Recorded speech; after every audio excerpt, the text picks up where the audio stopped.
بسم اللہ الرحمن الرحیم۔ شروع اللہ کے نام سے جو بڑا مہربان نہایت رحم کرنے والا ہے۔ جب قیدیانوں کے فتنے نے سر اٹھایا تو مسلمانوں نے قیدیانوں کو کافر قرار دینے کے لیے تحریک چلائی۔ اس تحریک کے قائد مولانا عبدالستار خان نیازی تھے۔ مولانا کو گرفتار کر لیا گیا۔ تحریک ختم نبوت کے قائد مولانا عبدالستار خان نیازی جس جیل میں قید تھے، اسی جیل میں قید ایک شخص اپنی رودات بیان کرتا ہے کہ آج مجھے جیل میں آئے 2 سال مکمل ہو چکے تھے۔ دسمبر 1951 کی ایک شام تھی جب میں منشیات اسمگل کرتے پکڑا گیا تھا۔ 10 سال کی قید سن کر بھی میں گھبرایا نہیں تھا۔ مجھے امید تھی مجھے یہاں سے چھوڑنے آئے گا، لیکن آج 2 سال ہو چکے ہیں، مجھے چھوڑانے کوئی اپنا نہیں آیا۔ اب میں اکثر روتا ہوں اور اپنے گناہوں کی معافی مانگتا ہوں۔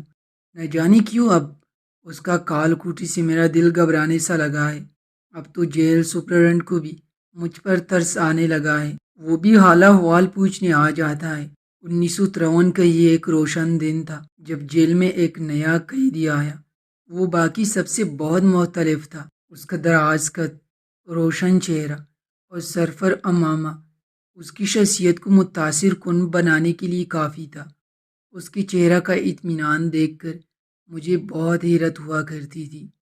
جیلر نے بتایا کہ وہ اسی ریاست کے خلاف بغاوت کے جرم میں سزائے موت ہو چکی ہے، لیکن میرا دل قطعی ماننے کو تیار نہ تھا کہ ایسا شخص باغی بھی ہو سکتا ہے۔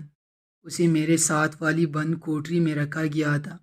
اس کے اور میرے کمرے کے درمیان ایک چھوٹا سا روشن دان تھا جس سے میرے لیے اس پر نظر رکھنا مشکل نہ تھا۔ میں اکثر اس کی معمولات دیکھ کر حیرت زدہ رہ جاتا۔ 5 وقت نماز پڑھنے کے علاوہ ہر وقت درود شریف کا ورد کر رہا ہوتا تھا۔ 2 دن ایسی ہی گزر گئے۔ تیسرے دن شور کی آواز سن کر میری آنکھ کھل گئی اور سامنے کا منظر دیکھ کر میری چیخ نکل گئی۔ 5-6 افراد جو شکل سے کسی محکمے کے افسران لگتے تھے، اور وہ اس شخص پر لاٹھیوں کی برسات کر رہے تھے، اور وہ ہر لاٹھی پر الحمدللہ کے اٹھتا۔ تھوڑی دیر گزری تھی کہ ایک افسر کے اشارے پر وہاں سانپ لائے گئے اور اس کے برہنہ جسم پر سانپوں کو چھوڑ دیا گیا۔ وہ سانپ اس قدر زہریلے تو نہ تھے کہ اس کی جان لیتے، تاہم وہ اس کا جسم نوچ رہے تھے۔ افسر نے چلا کر کہا، نیازی کتنی تکلیفیں اٹھائے گا، ہم تجھے رہا کرنے کو تیار ہیں، قیدیانوں کے خلاف بیان نہ دے۔ قیدی نے عذابناک آنکھوں سے افسر کو دیکھا اور چلا کر کہا کہ اگر میں رہا ہو گیا تب بھی باہر جا کر پہلی بات یہی کروں گا کہ قیدیانی کافر ہے۔ میرے ذہن میں کئی سوالات اٹھ رہے تھے کہ یہ شخص کون ہے، اور یہ افسر اسے کس جرم میں مار رہے ہیں، اور یہ اب تک ڈٹ کر کیوں اور کیسے کھڑا ہے۔ ان کے جانے کے بعد مجھ سے رہا نہیں گیا۔ میں نے صدا لگائی، اے اللہ کے نیک بندے، تو کون ہے اور یہاں کیوں آیا ہے؟ یہ لوگ تجھے کیوں مار رہے ہیں؟ اس شخص کے چہرے پر ایک مسکراہٹ پھیل گئی اور وہ بولا، قیدیانی رسول اللہ صلی اللہ علیہ وآلہ وسلم کو آخری نبی تسلیم نہیں کرتے۔ تمام مسلمان یہ مطالبہ کر رہے ہیں کہ ان کو کافر قرار دیا جائے۔ ملک میں تحریک ختم نبوت کی ابتدا ہو چکی ہے، اور انشاءاللہ ہم تب تک امن سے نہ بیٹھیں گے جب تک قیدیانی آئینی طور پر کافر قرار نہیں دیے جاتے۔ جب میں نے یہ سنا تو میرے تن بدن میں آگ سی لگی جا چکی تھی۔ میں گناہگار ضرور تھا، لیکن سرور کائنات صلی اللہ علیہ وآلہ وسلم سے انتہا کی عقیدت رکھتا تھا۔ اب مجھے رہ رہ کر خود پر غصہ آنے لگا کہ میں منشیات کے برے کام میں کیوں پڑا، ورنہ آج میں بھی ان کے شانہ بشانہ کھڑا ہوتا۔ میں نے اس شخص سے اس کا نام دریافت کیا تو اس شخص نے متصل سا جواب دیا، عبدالستار خان نیازی۔ یہ نام سن کر میرے جسم پر سکتہ طاری ہو گیا۔ میں کچھ اور کہنے کی جسارت نہ کر سکا۔ میری آنکھیں نم ہو چکی تھی۔ میں زور زور سے چیخنا چاہتا تھا، لیکن آواز میری حلق میں ہی اٹک گئی تھی۔ میں اس شخص کو جانتا تھا میں نے اپنے بچپن میں ہر ایک کی زبان پر اس کا نام سنا تھا۔ یہ وہی شخص تھا جس نے قائد اعظم کو پنجاب کی کئی اضلاع سونپے تھے۔ یہ وہی تھا جسے قائد اعظم بھی کہا کرتے تھے۔ مولانا، آپ کی تحریکوں سے پاکستان معروض وجود میں آیا، اور آج یہ میرے سامنے ایک تحریک کوٹری میں موجود تھا۔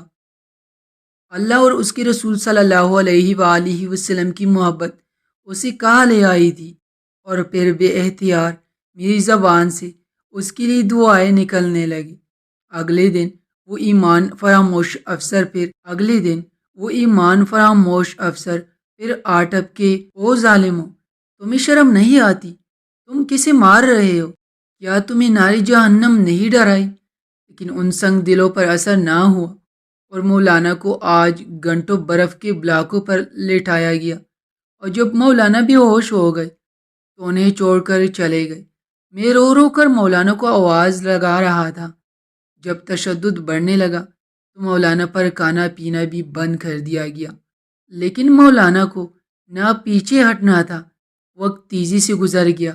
چند سال بعد مولانا رہا ہو چکے تھے، لیکن یہ بات میں ہی جانتا تھا کہ وہ کون سا ایسا ظلم ہے جو ان کے جسم پر نہ ڈایا گیا۔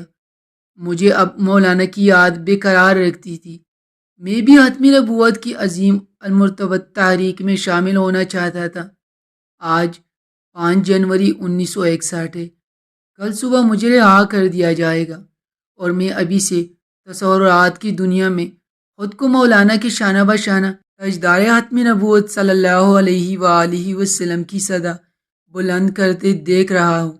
ان کی قبر پر اللہ کی کروڑوں رحمتیں ہو، اور ان کے صدقے ہماری مغفرت ہو، آمین۔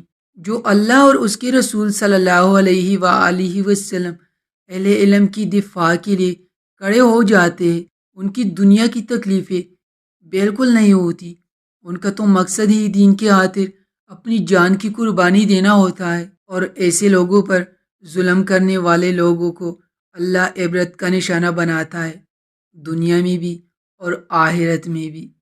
پیاری ویور، مزید اسلامک ویڈیوز دیکھنے کے لیے ہمارے چینل کو لائک، سبسکرائب، اور اس ویڈیو کو اپنے پیارے دوستوں کے ساتھ لازمی شیئر کیجیے گا۔ جزاک اللہ۔